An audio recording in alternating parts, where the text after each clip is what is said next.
dice. You never know if it could change your life. Take a chance, you're neither wrong or right. You never know if you don't roll them dice.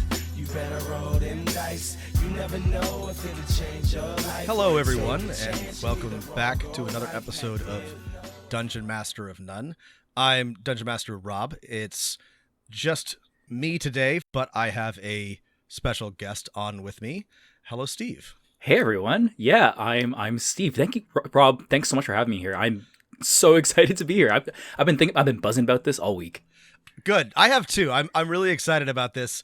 Like I said to you and our listeners, our real DM of None heads will know, we had Daniel Kwan on for a really good conversation last year, and you two are both on the Asians Represent podcast, and you streamed together, and he mentioned that you'd be a good person to talk to, and so finally I've managed to make this happen. I have a ton of questions for you, but for people who are not familiar with you, why don't you give your sort of like 10,000 foot view? What are you about? What's your deal? Oh, I don't know if I could speak about myself. That just seems so out there. But hey everyone, my name's Steve.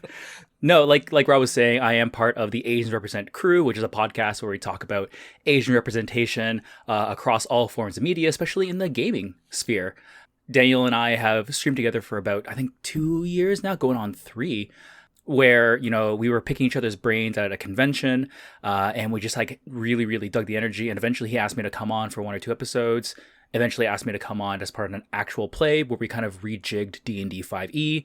And then now I'm one of the co-hosts, and, you know, we've been working really hard to make sure that we're doing really impactful interviews, really touching on topics that I think are really important, and, you know, really leaning into the difficulty of having some of these conversations when it comes to equity, diversity, and inclusion. Yeah, and you have had those conversations. You've done a lot, and I couldn't cover it all, but one of the really terrific things that you have been doing is you've been going through a lot of the older D&D books, especially the ones about Kara-Tur, and those are for me fascinating to listen to, and really informative, entertaining, interesting conversations. I recommend them to everybody. That's, you know, you don't have to. It's pretty hard to not notice what's wrong with them at this point in time, but having the deep dive that y'all do is really helpful and informative. Yeah, I think so the first series that we did together was Asians Read Oriental Adventures. It was the old A&D model, right. Oriental Adventures.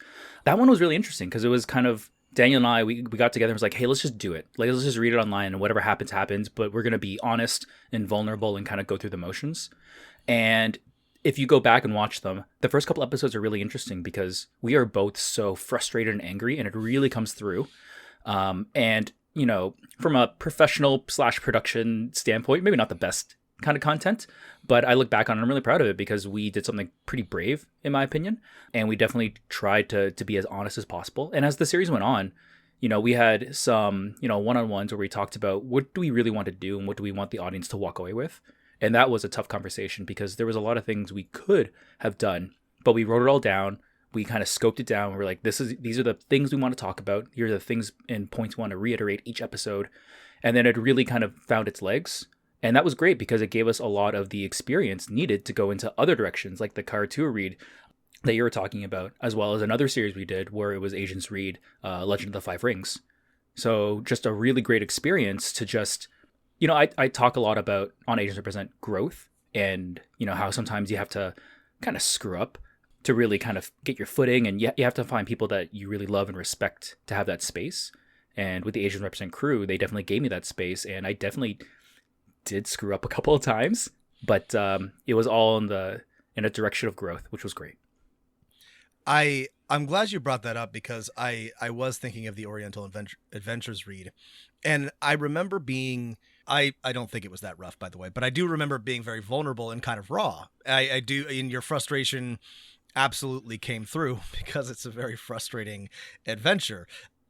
You know, it really does not hold up, and it has a lot of like very uncomfortable cultural stereotypes and outright racism, to be quite honest. And that was I thought was very, it was bold of you and brave and kind of adventurous for you to put yourselves out there like that. So I'm a big fan of the pod in general, and I appreciate that. I think that's very valuable in this space when often people are more manufactured and less willing to be especially emotionally vulnerable. I love that. Also, if you want to spend the next 50 minutes just stroking my ego, that is also a totally great direction for this podcast because, hey, what do you know? This is what we do. This is what we do. We bring people on and we say nice things about them. I am a fan, though, and Matt and I are both historians or historians by training, and so we think a lot about world building, and we think a lot about how all cultures are represented, but especially because they're so often so poorly represented, non-white ones. And so coming across what you guys do and how well you do it was a delight for both of us. I'm going to step back a bit, or I'm going to roll this back a little bit because I got too excited to talk about a thing, and I have a whole list of questions.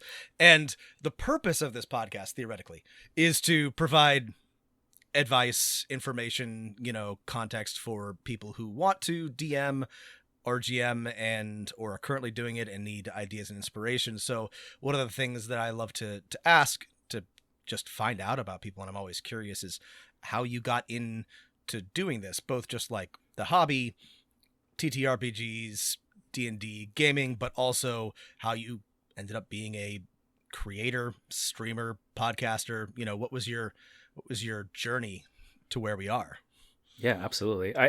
I share the story every once in a while, but I kind of hesitate about it because it's actually kind of embarrassing for me, but I will talk about it.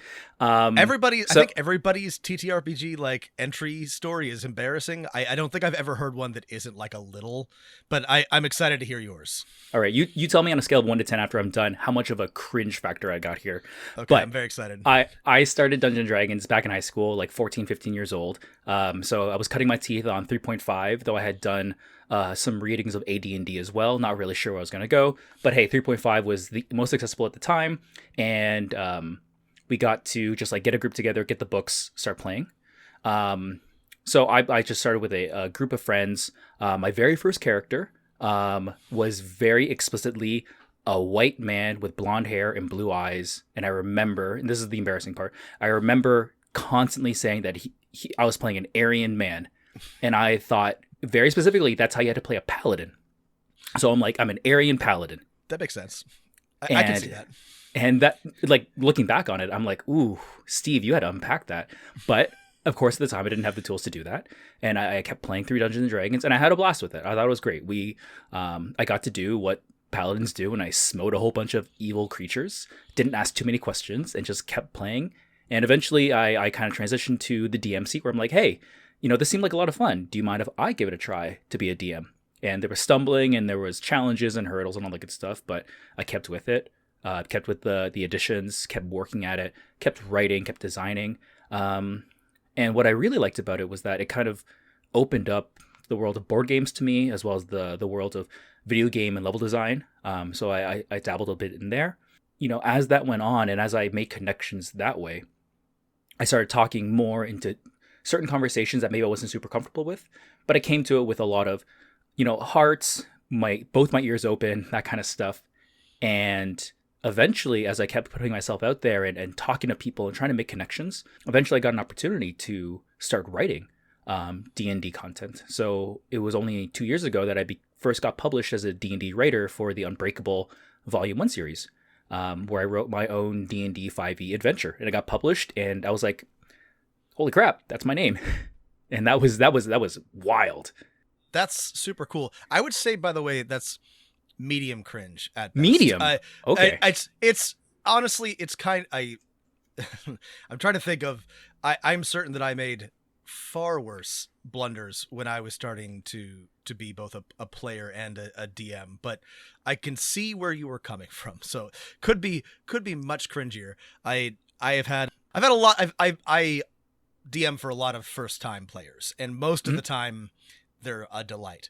Every now and then they'll come to the table with some truly wild ideas of what appropriate behavior is. And so that's my context for medium cringe. I think it could be a lot worse.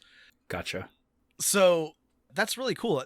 I ending up as a writer, world builder, DM, jack of all trades, I can see that feels like a pretty natural path for somebody who's really enthusiastic about the systems and about the game. One of the things that is less so that I'm interested in, and that I think a lot of our listeners are interested in, that Matt and I don't have a lot of context in, is doing actual plays or doing live play in general. And that's always been very interesting to me. We do not or have not, and we're always interested to talk to actual players or people who stream their games in any way, shape, or form. So I'm curious how you got into that, and especially how you think it might be or is different from just generally playing D&D or GMing. I think it's definitely a different experience. I think the most successful actual plays, they treat it like a different beast than, your typical home game. And I think that's very wise on their part. For me personally, my first actual play was with Daniel and the Asian Represent crew on Dungeons and Asians. We had a lot of conversations outside of the game before it even started, even before we had session 0, talking about production, goals, what we really want the actual play to be. And then we talked about how we wanted the episodes to flow, what they would kind of feel like, and what the, user experience would be. And that's not a conversation you have at a home game. You never talk about like what the audience is going to experience. But for an actual play, you do, or you should. And that's a very interesting, and for me, an enjoyable conversation to have, because every actual play that you're going to be part of, there's going to be different goals and endpoints that you're looking for. So the way we play Dungeons and Dragons or Dungeons and Asians is different than if I was doing like a charity stream for a specific kind of charity. Or, I'm just doing something as part of, I don't know, maybe a paid opportunity, and we're looking just to make it as entertaining as possible, or to showcase, a new supplement or something like that. So the goal really dictates how I approach the actual play. And I know that sounds super boring, but it is... Actually doesn't, yeah. Okay, well, it's very challenging, and I like it a lot, because typically when you join on to like an actual play group, everyone's kind of on board to have these conversations. So you already have that baseline to just connect on that. And now once you're a bunch of creatives and you're sitting down and you're thinking, okay, how do we want to approach this? Fireworks go off. And you start having like those connection moments, like those aha moments. And that's something you don't typically get at a typical home game, which is great. That is great. If you don't mind, actually, I was really interested in what you said about the upfront conversations about production, user experience, that sort of thing. I'd love to hear more about that process and like how you approach that, because I agree. I can tell the difference between a actual play that has considered how it is going to like be received, how it's going to be treating it like a production or a performance rather than just we're sitting down and streaming. What was your thought process or just process in general around that? Yeah, so some of the behind the scenes stuff here for Dungeons and Asians. You don't have to give away any secrets. I'm curious generally about. Well, we use this amazingly secretive thing called OneNote or Google Docs, and we share notes to each other, and we review them before we record. So, being more specific, we actually have a quick little checklist of how we want to kick off our episodes, and then for each episode, we kind of bookend it. We kind of know where we need to end and where we're going to start. And we also know that we need to record for about 90 minutes, and we don't want to go too much further over that. So with that in mind, we kind of jam before the session starts. Sometimes we might have a meal or something like that, depending on the timing. And we sit together and we talk about it. And then we figure out what those bookends might be. We talk about if there's any like high level goals we think our characters might be going for, and if it fits. And if it doesn't fit, where might we fit it in later on? And we just write all these things down. And then once we feel comfortable, we feel good, and we feel like we're all on the same page, we hit that, record button, and we just kind of go for it. I've actually not asked this question of too many people, and I'm super impressed. That's how I would approach it. That sounds like a really good way to get the energy up and get started and make sure that everybody's on the same page. It seems smart, and like you're approaching it like professionals, almost as if you are. That's wild. You kind of already answered this, but with all of that in mind, I guess for our listeners, if you had advice for starting an actual play or joining one or just participating in general, what would it be? So this is a story from a con that I was with Daniel, And he had just finished recording an episode of Dungeons and Asians in a hallway. And that episode is one of my favorites because everyone's audio is like crisp and great. And his is just like grainy and garbled and you can't hear anything he's saying. And it's really, really funny because the episode starts with him just apologizing to the listener. He's just like, I'm so sorry. But my two guests are so amazing, and the content they were giving and the design aspect of it was so valuable that I can't not publish it. So I apologize for your ears, but I hope you enjoy the parts that you can make out. And I hope it's overall a positive experience. That con, Daniel was having kind of like a quick, be cool and be chill in the hallway. And someone came up and recognized him and was like, I'm thinking of running an actual play. What advice do you have? Or they were talking about an actual play they were planning and they were looking for Daniel to obviously give some feedback. And I will never forget because Daniel was like, stopped him mid-sentence almost and was like, okay, you're obviously very passionate about this, but what is the hook? So what? You want to start an actual play? Cool. Yeah, I'm sure you're great people and very entertaining, but what's a differentiator? What's the thing that makes you unique? And the person kind of gave like a pretty generic answer. It was kind of like, oh, we'd be really entertaining and the world is really unique. And Daniel said to them, yeah, everyone's world is unique, but like that's not enough. What do you bring that's going to be so much cooler than everyone else? And it was, I'm not going to say it was aggressive, but it was like very assertive. And it was exactly what that person needed. And they had a back and forth. And after about 10 minutes, 15 minutes of pretty intense conversation, they walked away with an idea or like the beginning of an idea that they were feeling pretty confident in. And Daniel was like, yeah, that's a thing I've never heard before. So run with it for a little bit, see where it goes. Maybe you have to, give up the ghost on this one. But at the very least, this is a good place to start, in my opinion. So long-winded way to say, when you want to make an actual play, you got to ask yourself the really hard question, so what?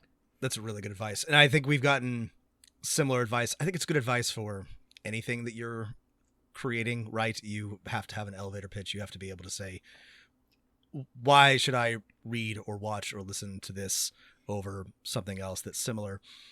It's great that you brought this up because I have not yet had a chance to watch it, and I think it ended. But recently you were on a actual play that was, if I understand correctly, the pitch was it's a Feywild Western. Is that right? Which, like, by itself, that's a great hook. I'm already like, I get it. I'm on board. This is different. I'm going to check this out. Yeah, that one was really, really interesting because I actually felt the pitch wasn't super, super strong. And I shared that. I was like, hey, this is like a pretty good pitch. I think our cast is amazing. I'm not really feeling a really good so what coming out of this like meeting. And then we talked about it. And you know what? The value that we got out of it from the experience of producing and going through the motions and building up each other as coworkers and friends we really, really trust. That was incredibly valuable. So although the so what, in my opinion, wasn't amazingly strong, it's not a huge differentiator, I think the energy and the learnings that we got from it made it super, super valuable. We talked about kind of like processes and things like that. What better way to test out your process than actually putting in front of the people and seeing what happens? And there were holes in it for sure. And we figured out how we would plug those, and we figured out new processes. And it was a great experience. I cannot wait for my next opportunity to work with any of those folks again. That's actually really interesting, and also good advice in my opinion. I think that clearly that hit a spot for me. I love Westerns in all their forms, and so I'm like, great. You put one twist on a Western, I'm there. A space Western, fairy Western. It's a space Western with synthwave music. I'm there. I also think that it was really that what you said about it just being worthwhile to do, the experience and learning from it being valuable. I always try to tell people just to go for it. There's value in doing something even if it's not going to crack the foundations of the earth. So that's really cool to hear that you still got a lot out of that. Oh yeah, absolutely. And we had those meetings and those debriefs and things like that, and they were super, super talented, and I can't wait to take all that experience and use that to hone our talent into a laser that's gonna break the earth and cut right through. It's gonna be amazing. I'm excited to see. So this brings me to sort of my next question, which is about GMing and DMing in general. And this can be about whether you're doing an actual play or just as in your home games or whatever. But you said that you started as a player and then you moved to being the DM. And like I said, most of our listeners are DMs or GMs or interested in being one. And so like, what do you like about it? What's your approach to it? What do you not like about it? Are you a forever DM? You know, are you stuck in the heavy as the head that wears the crown, stuck in the throne all the time, having to administer justice no matter what? It's really interesting because my feelings on that question change like hourly. I feel that. I think right now, right this second as we record this, I think I have a pretty chill attitude when it comes to GMing and playing and things like that. I kind of see it as a broader idea of experiencing gaming, or tabletop gaming. When it comes to DMing Dungeons & Dragons specifically, I'm very kind of playing off the players. I don't plan too far ahead. I try to write down a couple of themes here and there. But I also kick off my games with a little bit of collaborative world building with the players. I want to know where their heads are at. I want to know what kind of stuff that they're not interested in. And I just keep kind of, vibing off their energy. And that kind of goes into one of my now foundational parts of my DM experience, which is I have a feedback system we use every single game. So it's not an ask for me. It's more of just something we do every single game where we sit down and we go through these processes of talking about the game and how the experience was. And I write them all down and I store them in a journal. And it's kind of cool because I keep it on the cloud now for my online players, and my players can go back and they'd be like, wow, we're on session like 108. This is great. That's really interesting. Do you do that feedback at the end of the game or at the beginning or in between sessions? So my checklist, as it were, is I go through every game. We start off, we chill for a little bit, we catch up because, we oftentimes only get time to hang out with each other at these games. We hang out, we catch up. Once everyone's energy is like at that good level to start kicking off the game, we go through our safety tools, all of them in one go. We make sure we review them and we make additions if we need to. Once everyone's cool there, we give a recap. Recap is up in the air for anyone to do it. I have no problem doing it, but oftentimes players will do it as well. Or sometimes I'll be like, I'm tired today. Can someone else do a recap? And someone else will jump in. So that's great. We play, and then the end of it, depending on the group, I will deploy or use a different way of gathering feedback. So in Dungeons and Asians, Daniel uses stars and wishes. So stars go to players where you kind of give them a kudos, like you give them a gold star. And then a wish is a wish that you wish would happen next session with no promises that it would happen. And I'm like, that's a really elegant way to get feedback because it kind of takes the idea that criticism has to be negative. A wish is very clearly a positive thing, but you get the exact same information out of it. And people are a lot more willing to do it. Steve, this is really smart. This is really good advice. Honestly, I'm like really impressed. This is. I tend to be pretty.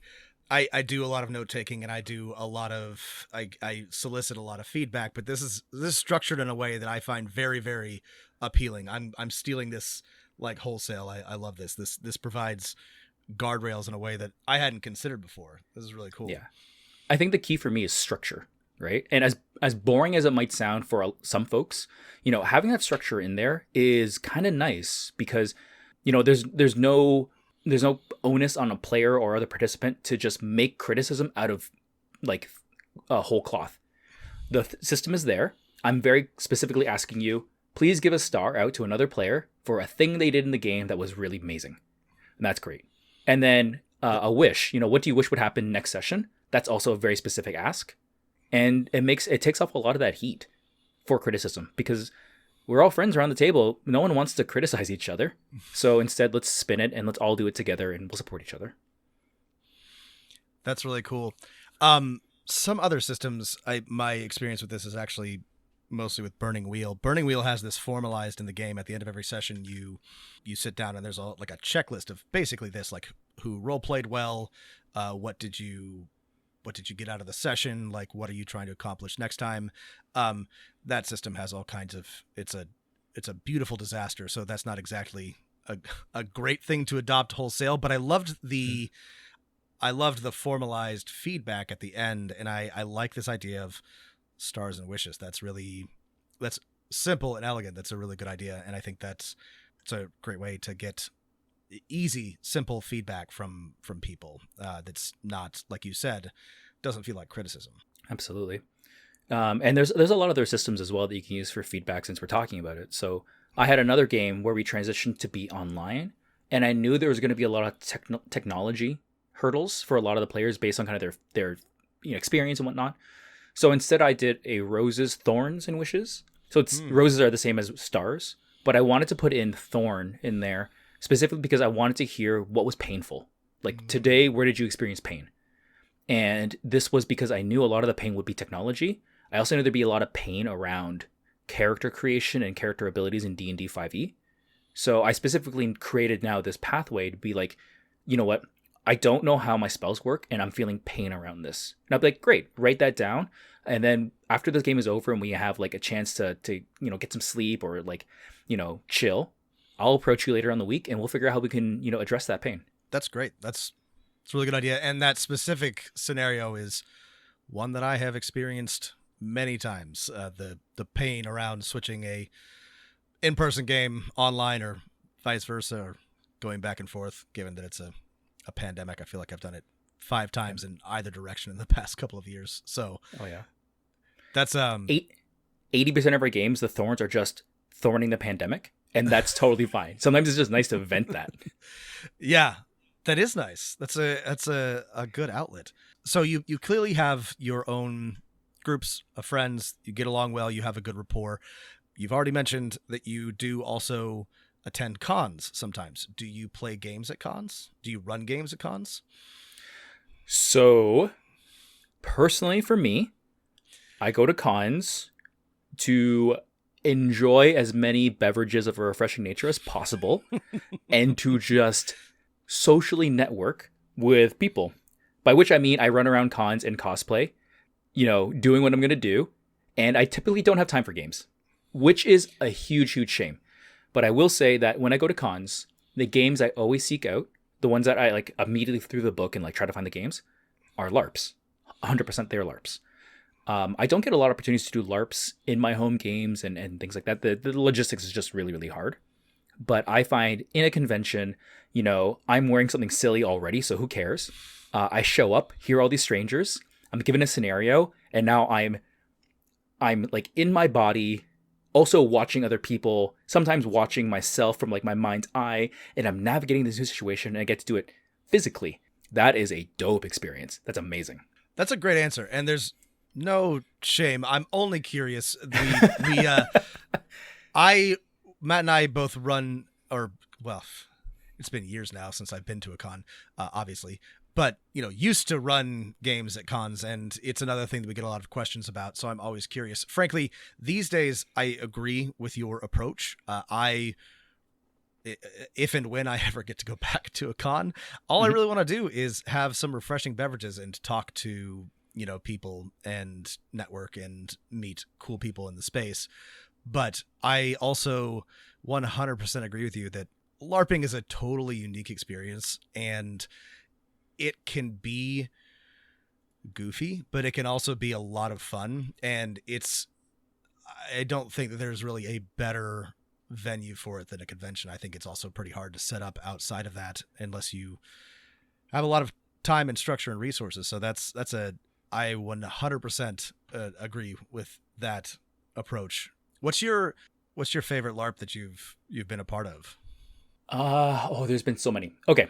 I really, really like small LARPs, like mini LARPs, of like, Monster Summit, where it's kind of almost like a summer camp game where you all pretend to be monsters at a summit, and like one of you represents the goblins and one of you represents the kobolds and one of you represents like the elves and the humans, and you all get like a secret card that says what your goal is at this summit. And then we just sit there and we argue until finally either war is declared or we somehow come to a compromise for everyone. That's a great LARP. That takes like 15 minutes. It's great. There's other LARPs where... Amazing. That sounds like a ton of fun. Oh my God, it's great. And then you just like pull this out of your back pocket. You're like, hey, we're doing a LARP now. Everyone, gather around this table. That's really, really fun. There's other LARPs as well, such as Caught in a Bear Trap.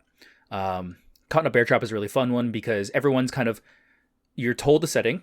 Typically, you're like in a bunker or like an abandoned, I don't know, hospital or something like that. So like you already have like some spook vibes. And then the facilitator eventually just finds someone and just whispers in the ear, "You've stepped in a bear trap, fall down, you're dying." and then all of a sudden chaos ensues. It's like that twist. And all of a sudden everyone has to like figure out what to do and how to get out of here and things like that. Really, really fun. But the most fun LARP that I've had thus far is a friend of mine who does game design. She created this Shadowrun LARP based on rock, paper, scissors. That was our adversarial. And the idea was that we would naturally try to make a team of runners to sabotage the other team of runners while slowly gathering points. And the first one to get like 10 points through various means could then go to our job person. What are they called? Mr. Fixer, Black? Not Fixer. Fixers. Mr. Johnson. Sorry, that's right. Yeah, Yeah.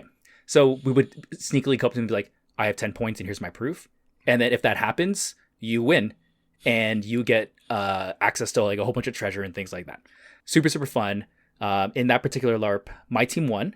I had sabotaged a whole bunch of other people. I had burned so many bridges. And at the end of it, Mr. Johnson was like, "Take this Nerf gun and kill all the other runners in this room." So I was like, I don't do firearms. I'm just like the face here. So I gave it to someone else and they immediately took the gun and shot me and killed me. Incredible. Very it's Shadowrun. Like, so good. So Shadowrun. And just like, I didn't see it coming. And when it happened, I had like this out of body experience where I'm like, this was the greatest game I've ever played. God, that's incredible. It sounds like a ton of fun. I want to ask you about your game writing, your game design, your homebrew. You already mentioned that you started doing your own stuff and then you were networking and you ended up writing an adventure. Do you mind breaking down a bit more like how you came to that? Tell us a little bit about the adventure and what you were trying to accomplish and what, your experience was with that. Yeah, absolutely. So the Unbreakable volume, which I wrote for, it was very much Asian writers writing about their experiences. It was going to be illustrated by all Asian artists and things like that. So we had this Pan-Asian team where we're all going to individually write the things that meant the most to us. I remember I was talking to some other folks and a lot of people were doing like a take on mythology and things like that. And because of my diaspora and my specific way that I engage with my Vietnamese culture, I don't really know a lot of myths, which is tragic, but it's kind of the way it is. And apparently it's not that unique for a lot of Vietnamese diaspora. But what I do know are kind of the things that happened recently. Like Vietnam War kind of defined a whole lot of my upbringing and things like that. So I wrote an adventure that was about, it was couched in my experiences climbing a mountain, going to a temple. That was a really cool experience when I was a teenager and I finally got to visit Vietnam. Because I remember I hated it. It was awful. It was incredibly painful. It's 100% humidity. I'm climbing a mountain. It's covered in jungle. I'm sweating. I can't breathe. And then I finally got to the top and I got to see this temple. And this temple was breathtaking. All of a sudden, it was worth it. All of that pain I felt and all of the sweat that's in my eyes and like it's stinging me, totally worth it. Walked through the temple. All of a sudden, I could feel myself like relaxing and I could feel things that I really couldn't feel unless I had gone through that entire journey. So I was like, I gotta write something about this. I gotta do something about this. So I decided to do kind of like a linear dungeon crawl where you kind of go through room 1, room 2, room 3, and it's about kind of going through a temple, and it's about basically taking a lot of damage and watching other people take a bunch of damage. But at the end of it, it's all really necessary to, bring peace back to this temple. Really, really fun. And apparently a lot of what I got some feedback on this, what people really liked was that the temple is full of monks, like D&D 5e monks, and they're all like generic NPC monks, but there's a table at the end where I gave them all names and then I just gave them different weapons. So like none of them fight with fists. One of them fights with like a giant sword. Another one fights with, I think, a spike and chain, that kind of stuff. Just random weapons. I'm like, these are cool weapons. Monks don't just use fists. Here you go. They all have cool stuff. And then they also have like a little blurb on the personality. There's stuff like this person is a a war vet, and they are a pacifist. They no longer want to fight. They are not interested in it. They're here for whatever. This monk is a little kid. They're like right on that cusp of coming of age, and they are just angry at the world, and they are always pissed, and they always are seeking a fight. And then there's all these things in between. And apparently people thought that was really cool that I just listed out in a table, it's not that many words, different ways to play monks. I think that's really, really interesting. I also like monks with weird, cool, dangerous weapons. Oh yeah. There's so many cool weapons. There's so many weapons that you can give to martial artists for them to fight with. It's incredible. So much variety there. This was in the Unbreakable collection, you said? Yeah. So Unbreakable is an anthology of a whole bunch of D&D 5e one-shot adventures. So, the various writers all kind of wrote to their strengths and things that they were really passionate about. So mine was obviously couched in my Vietnamese diaspora experience.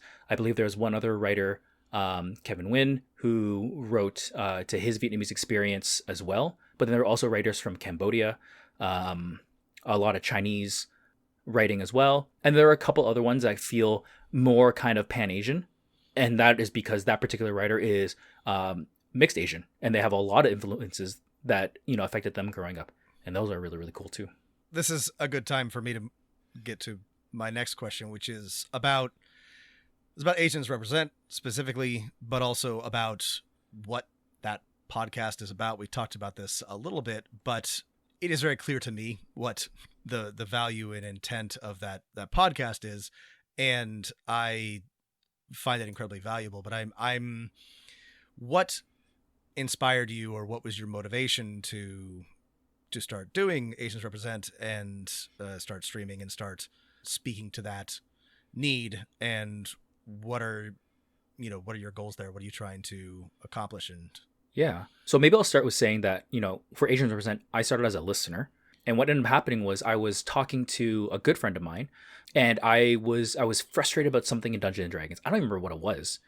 And she was like, that frustration you have, I think I've heard it before. Have you heard this podcast, Asians Represent?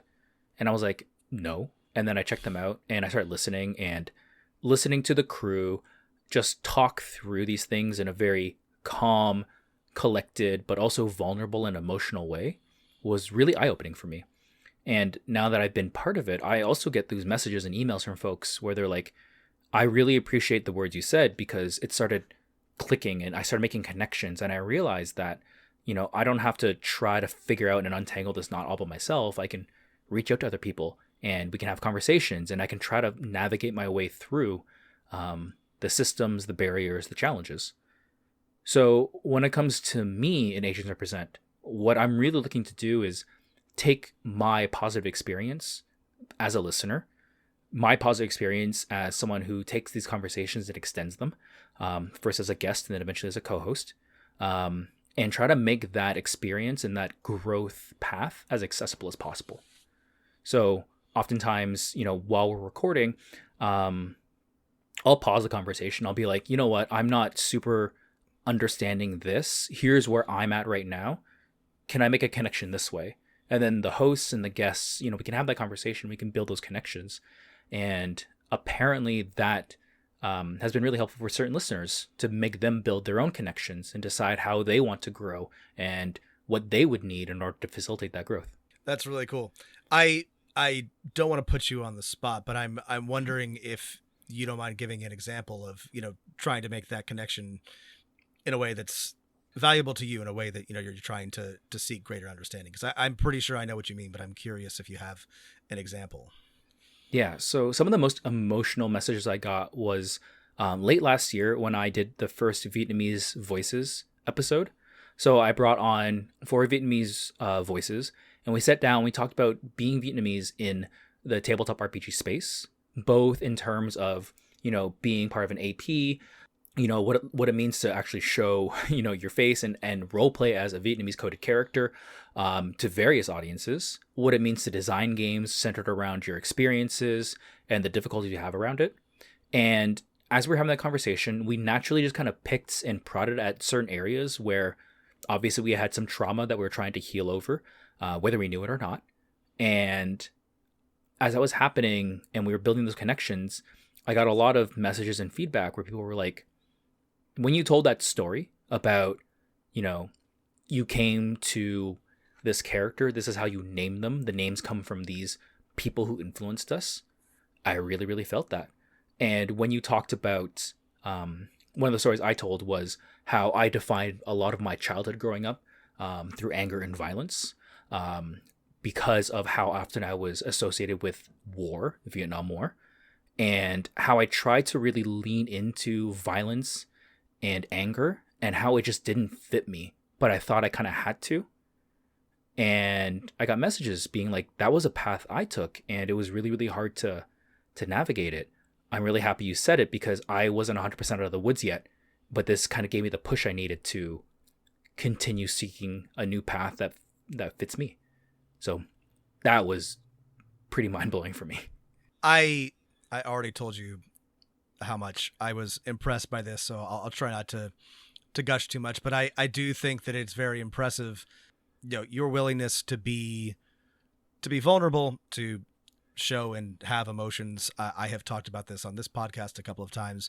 It is not easy for anybody. It's not easy for nerds. It's not easy for men.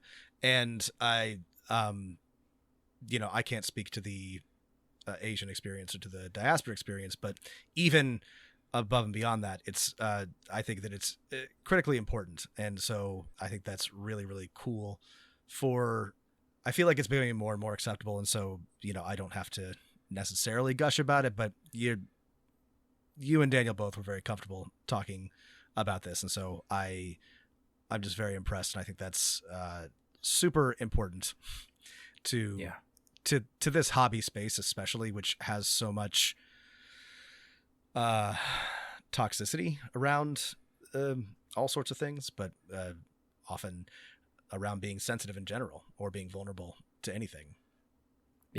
No, I totally agree. And it's I think we're getting to a place, and the conversation is progressing to a place where we're ready to start having those conversations, but I do think that we lack kind of the guideposts and the other voices to help us navigate that space, because that space is naturally entrenched in a lot of pain.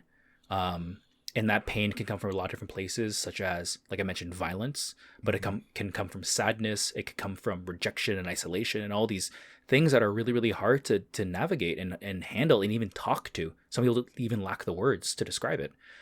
So I do feel positive and optimistic, because I think your work, the work that a lot of people do, it helps to push the conversation in that direction. And I hope that as I continue this work with Asians Represent, I can be one of those voices that helps to guide specifically people who are masculine presenting, who are Asian, and I can speak to my experiences and how I'm trying to navigate it and trying to build them up that way. I think that this is, I agree completely. I think this is especially important. And that you and I, Steve, are both strong men. And this is something I've been looking forward to talking to you about for a while. Those of you who are listening, please go to Steve's Twitter and take a look. He's a very fine, muscular man. And, you do, I think you mentioned that you did Olympic lifting or lifting in general. And I personally delight in being a, broad-shouldered, muscular man who is unafraid to talk about these sorts of things. And I think that it's increasingly important to show that I think masculinity is not incompatible with, you don't even have to be terribly sensitive. You just, be willing to talk just a little bit and just be vulnerable. Folks, it's not that hard. This is like one of the drums that I'm constantly banging, not on this podcast as much as I should, but so I always get super amped in these conversations, because I don't think that it is that, I think it's so valuable, right? I think that it's so liberating for men. It has been for me. And I get so excited. I always like to see it. You mentioned that you did cosplay, and I do not, and Matt and I do not, but I'm super interested in this, and I'm really curious about this part of your, going to cons and your performance. You dress up, you have costumes. Like when Was that something that you started doing at the same time as coming into the TTRPG space, or was that separate? It's all part of the same glorious nerdy trajectory. I never really thought about the timeline, but I guess it kind of goes. I was a teenager. I was entrenched in tabletop RPGs, D&D specifically. I got into fitness a couple years after that, and I got really passionate about lifting and eating really, really, really good food. And then I moved into cosplay, and it's so weird that you asked that, because at this point in time in my life, I just see all these things and they just kind of like all blur and meld into a really nice idea of how I see myself. So thank you for that question, because I had never really thought about it. But yeah, I started cosplay. I guess it's one of my more recent hobbies. My most recent one is pickling things. But no, it's been a fairly recent hobby. I've been doing it for I think 15 years now. And I'm by no means a professional cosplayer. I'm not seeking out that kind of level of recognition. Nor am I super passionate about the actual crafting side of things, though I do enjoy it, obviously. I just like putting on costumes and showing up and just hanging out in them. I think it's great and it's fun. It is great and it is fun. And I mean, I've been thinking about this a lot. I should start getting in. Calling it cosplay would be a stretch, but I did used to go to cons and to events in costume, and I really should start doing it again. Because it is just a lot of fun. I'm going to interrupt you here. Why don't you consider it cosplay? Well, because I was basically repurposing Halloween costumes, a flowy shirt and leather pants to go to the Ren Fair. But you know what, Steve? Maybe you're right. Maybe I should be considering it cosplay. But at the time, I'll tell you, sorry, I have a better answer for this. And the reason is that at the time, I wasn't really familiar with cosplay as a concept. So I was just dressing up to go to the Ren Fair. I was just putting on a Jedi robe to attend a con. This was probably a decade ago, so I suppose probably was cosplay. I just didn't think of it as such because I didn't have the vocabulary. Yeah, for sure. And I think if you feel the label cosplay doesn't fit you, or cosplay doesn't fit you, that's dope. That's fine. But if you do feel like you would like that as part of who you are and you would like to wear that label for a little bit, nothing stops you, I don't think. I think it is absolutely valid to put on a pre-bought costume, a Jedi costume, whatever it is, get it off the shelf, get a Halloween costume. Have you seen how good Halloween costumes are these days? I have. They're getting really good. Yeah, they're really solid. So if you get a really cool Halloween costume and you wear it and it feels great on you and you love wearing it and you want to be a cosplayer, just call yourself a cosplayer. And, earlier to your points about kind of breaking down these walls and talking about how we approach these things, maybe this is a good time for you to think about how these labels, how you've internalized labels, how you want to grow with these labels and what that might look like. You're talking about my cosplay room. I'm in a closet right now. It's a really cool closet, folks. It's very cool. Thank you. So it's full of a whole bunch of cosplay stuff that has just been gathering up over, decade plus. And I would say about a quarter of these are just pre-bought costumes that I then tailored and made sure that they fit well or added accessories and things like that. And that's super valuable for me, and I love it. That's really cool. And I do think this wasn't my intent, but since you made a point of it, I do think that there is a little stigma around cosplay, which is maybe I was somehow internalized, which I didn't intend, because I don't think there's anything that actively, consciously don't think there's anything wrong with it. And I think it's actually extremely cool. So that is something that I should probably think about. It's also possible that maybe it's the other way, where you kind of felt like, oh, it's a pedestal. Like I couldn't possibly be a cosplayer because it came off the shelf.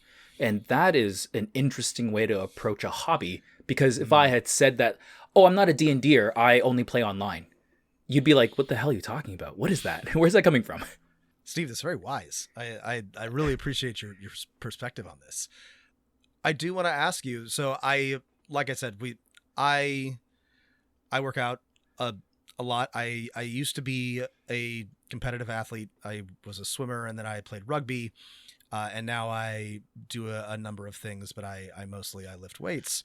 And this, to me, I have come to realize often triggers a lot of the same pathways of joy and satisfaction that a lot of my like nerd activities do. And I think that there's a real like connection for me in the I guess sort of measured progression of lifting weights. So I'm really curious about how you came to this and what your experience is and your approach to fitness is. Yeah. So, again, tell me how cringy this is, but my fitness really started with reading maybe not the best blog posts about paleo diet and other things like that. So obviously, that's also medium cringe, and I've been there. I've read some. Really, okay. I got some really bad advice, which I fortunately did not stick with. But yeah, no, I think that's a lot of people's fitness journey. So I needed a change in my life. I started reading these blogs, and the advice was questionable at best, but it did kick me in the butt to start exploring the space, as it were. Start deconstructing how I looked at food, myself, my body, my performance, all that good stuff. So then I started going to the gym. I picked up a barbell, I put it on my back, and I started doing what I thought were full squats. They were not. And then I started doing, bench press. It was not. But I started kind of enjoying my time at the gym, and I felt good doing it. Sometimes, some days I felt like crap doing it, but I just kept at it. And then I started building more connections, and I started talking to people who are interested in it, and we began talking about it, and we began connecting those dots. And then I started, looking more into the things that I was really passionate about. So obviously I moved away from the paleo diet. I don't recommend that for anyone, but I do recommend taking a look at how your body reacts to certain foods, what your body needs to function day to day. And if something changes, how does that really affect your mood? I think journaling is really, really good, both in a diet sense, but also just a general wellness sense. So that's really, really cool. Sleep is a big part of that too. And then Sleep is a big part of that. Yep. Oh yeah. For folks out there, the priority should be sleep, eat, exercise. Just putting that out there. Yeah, I know you know this. People wildly underestimate how much of a difference a good night's sleep makes, especially when it comes to recovering from exercise. I think this is it sounds dumb, and a lot of people have difficulty sleeping, so it's kind of a bummer. But it really, boy, it's night and day. You got to get good sleep. Oh yeah, I once tried to go a month getting 12 hours of sleep a day. 12 hours. So like I set alarms and things like that. I planned this all out, and I learned after about 2.5 weeks, I hate it. It was terrible for my body. It was like doing horrible damage to me. But I did the experiment, and I journaled it, and I found out that, hey, this is actually how much sleep I need to feel good. And here's how much I need if I'm feeling not so great, and like my body is telling me I need more. So that was really, really great. Yeah. But yeah, that's good advice. Sorry, this is really good advice. I was just like listening to something the other day.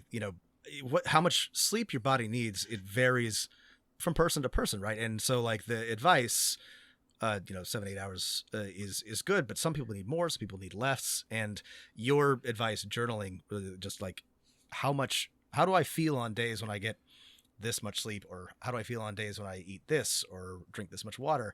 Like, I don't know. You don't want to catalog your whole life, and you don't want to end up, that can be kind of a disaster, but it's such a good idea, especially if you're trying to figure out, like, why do I feel like crap? To just, try to keep a journal and just try to write things down. Everyone should just try to find those good days, like when, what is working, what makes you feel good. And I think a lot of us are not given the opportunity to do so. Sorry, I went off on a tangent while you were talking about your fitness, sleep. Anyway, no, that's continue. So good. No, that's so good, because I love that, because I can sing the praises of journaling so much, but it also sets you up for a lot of other good habits if that would resonate with you. So journaling your sleep, for example, builds a habit that you might evolve into journaling gratitude. And, for a lot of folks who have progressed through therapy or have done like a little introspection, maybe journaling gratitude is something you want to do and take forward in your life. And what better way than to start building other good habits and just feeling great about it. I've got my bullet journal right here on my desk with me. It never leaves my side. It's a critical part of me being a functional human being at this point in time. So it's great advice. I love that. My personal journaling method for gratitude and other things, this doesn't work for a lot of people, but I write them on Post-it notes. So I look at them and I write them down, and then I tear them up and I throw them away. They're compostable. All Post-it notes are compostable. I looked into that. And the act of just writing something down and then throwing it away, for me, I find very cathartic, and it's very meaningful to me. So that's my personal journaling way. I like that. That's very nice, especially for something like gratitude. I think that's a really, I think that's kind of poetic. I like that.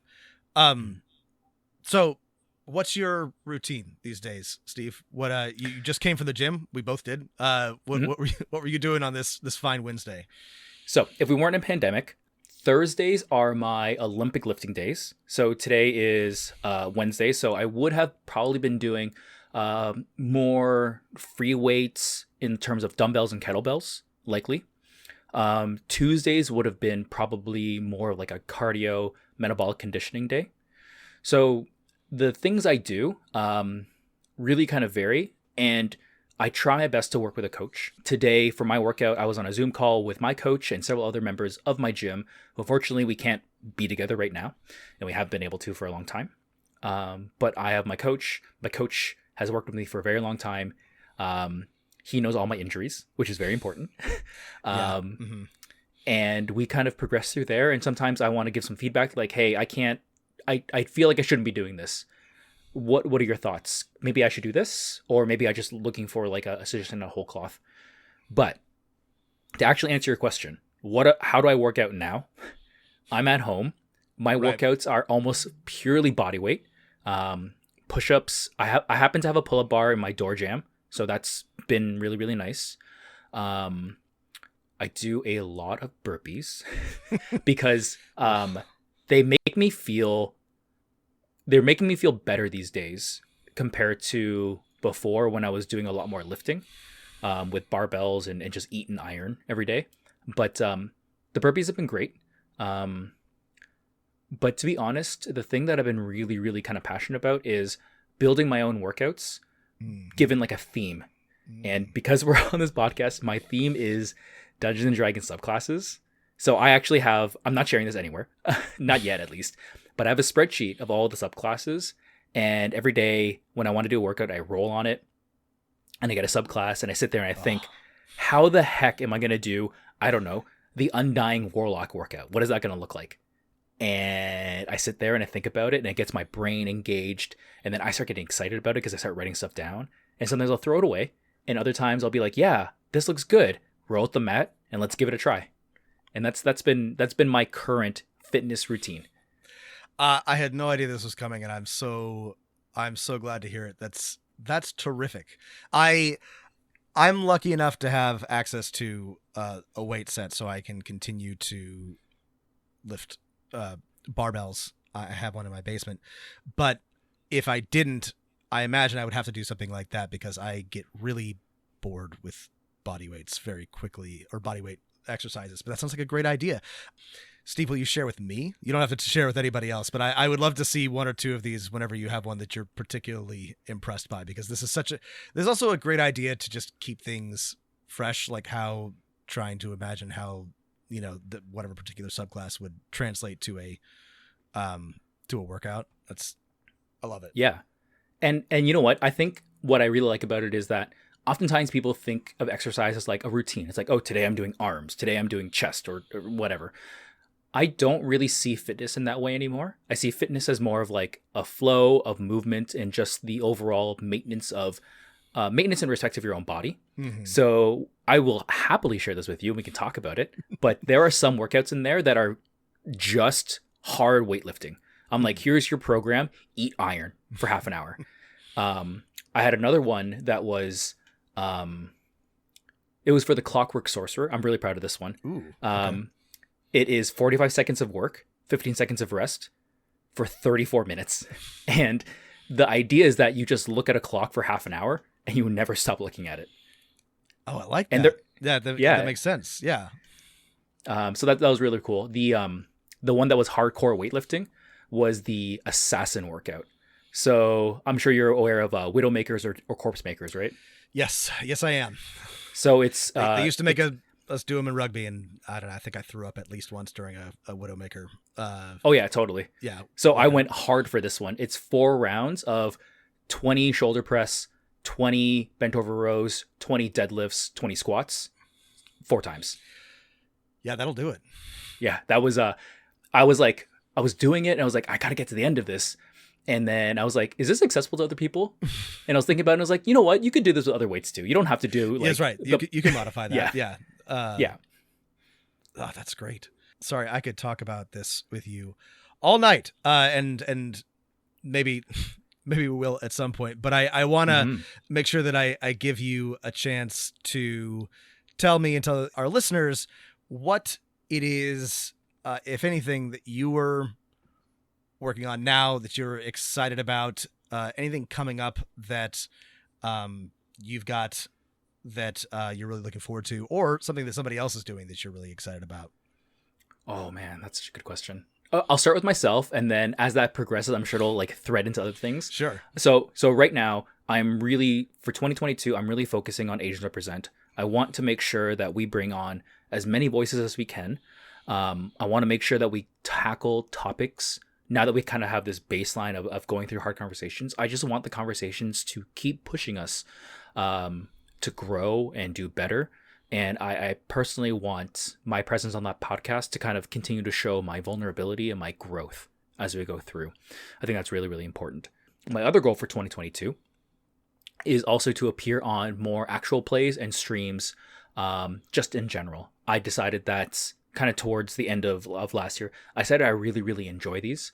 I decided I really, really like, working with these other professionals in this kind of space and discussing these kind of things like we had at the beginning of this recording. So that's it. I can't share anything right now, unfortunately, because I am currently having discussions with other groups. Sure. And, that's all in process. But, folks, if you did enjoy listening to me ramble and talk and make jokes, you can follow me on Twitter at DEEMSteve. That's DM Steve phonetically. And I will post as soon as I can about my stuff. You can guarantee it because I am easily excitable. So definitely follow me there and you can catch up with what I'm currently working on. Okay. Watch this space. All right. And yeah. So for plugs, so things that I really want to like shout out here. I mentioned Unbreakable Volume 1. That obviously got published. I think it got Electrum on DriveThruRPG, so that's really, really cool. Volume 2 should be coming out next year. No date right now, but Unbreakable Volume 2 is going to be good. I'm really excited about that one because Volume 1 really focused on more of the North America writers and artists and things like that, generally for logistics. But for this particular one, we got a whole bunch of writers and artists from overseas, which really, really cool. But man, is it a nightmare. I'm editing for that one and trying to schedule times to someone who's in South Asia. It can get spicy. But I gotta tell you, some of the content that I'm seeing already, it's mind blowing. I cannot wait for this to become available to the overall public because I think the writing there is just so unique and so special and important right now. I am super excited for that as well. I can't wait to see what happens. Well, Steve, this has been an absolute delight. Thank you again for coming on. We will have to do this again, and hopefully someday the pandemic will be over, and I'll get to say hi to you in person, and that'll be terrific. Yeah. We're gonna see each other at a con. We're gonna go find the hotel gym, and we're just gonna eat iron for a bunch. For 30 minutes, an hour. It's gonna be great. We're gonna just crush it. Thank you so much. We'll link to all of the things that you mentioned and your social media and all that. Thanks for listening, everybody. Stay healthy, stay safe, and keep rolling them dice.